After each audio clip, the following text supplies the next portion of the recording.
For the next set of slides, we'll talk about the impact of work, we'll talk about creativity, and we'll talk about the occupational outlook. For careers and work, some start to become less idealistic during this stage. Maybe you pick a major other than philosophy. You pick a career that you think you know is going to do you well throughout your life. For other people, maybe not so much. So only 20% of 12 to 22-year-olds have a clear vision of where they are going. Students seem to focus on the short-term goals, which makes sense for several reasons. One, stress. So if you're stressed out, you have to think about today. You can't think about tomorrow. Same thing we talked about with health earlier.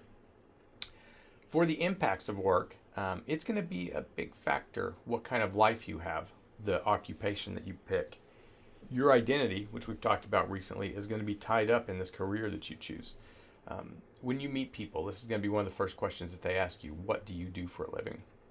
You're going to spend about a third of your life at this place. So it's important that this place, one, doesn't cause you a lot of stress, and in the long run, hopefully, is something that you actually enjoy doing. So that third of your life, that's something that you like and you enjoy. It's not so much about making money. It turns out later in life, people wish they'd spent less time trying to make as much money as possible.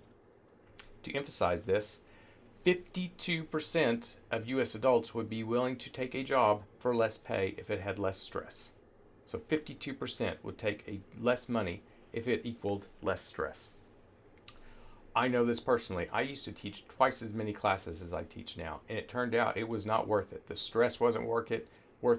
Putting all those hours in, it wasn't worth it compared to having less money. But I feel better having less money. I know it seems counterintuitive, but I actually feel better physically and mentally, even though I have less money.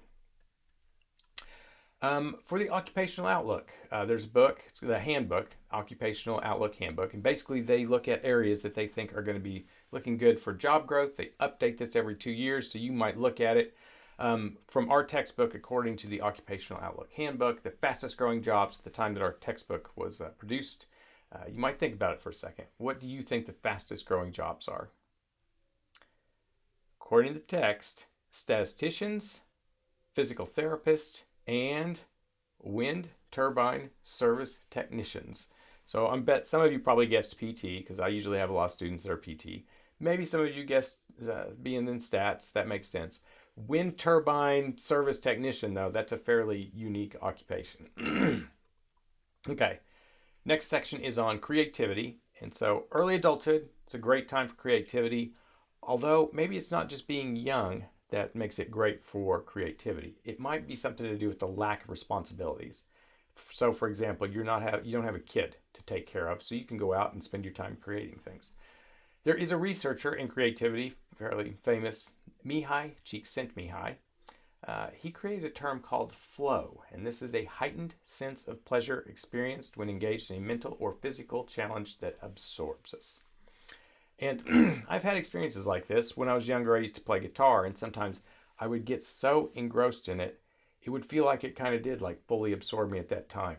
I wouldn't be thinking about the bills I had to pay. I wouldn't be thinking about any relationship issues. I would just be thinking about that moment, and I would just be in that flow, and I would be absorbed in playing guitar. Time, it almost stops. You're just like in that moment.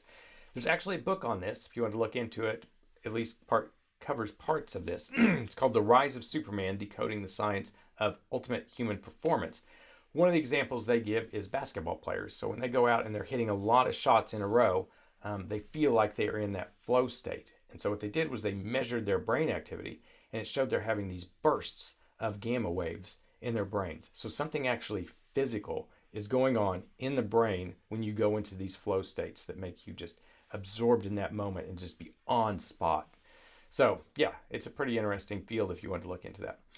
Some ways that the book says that you can encourage creativity includes trying to be surprised every day. So try to go out and experience something new, something novel. Don't just get stuck in the rut and just doing the same thing over and over and over every day. Go out, try to find something new.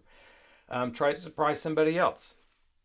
Try to follow things that spark your interest, and wake up with a specific goal, and then try to look forward to that thing that you're going to do as far as creativity. Also try to find settings to stimulate creativity. I'll talk a little bit later about forest bathing, and so the idea of maybe going out into the woods, maybe that will spark your creativity. Okay, That's it for Chapter 11. We'll get into Chapter 12 next time, the social emotional for young adulthood. Thank you for listening.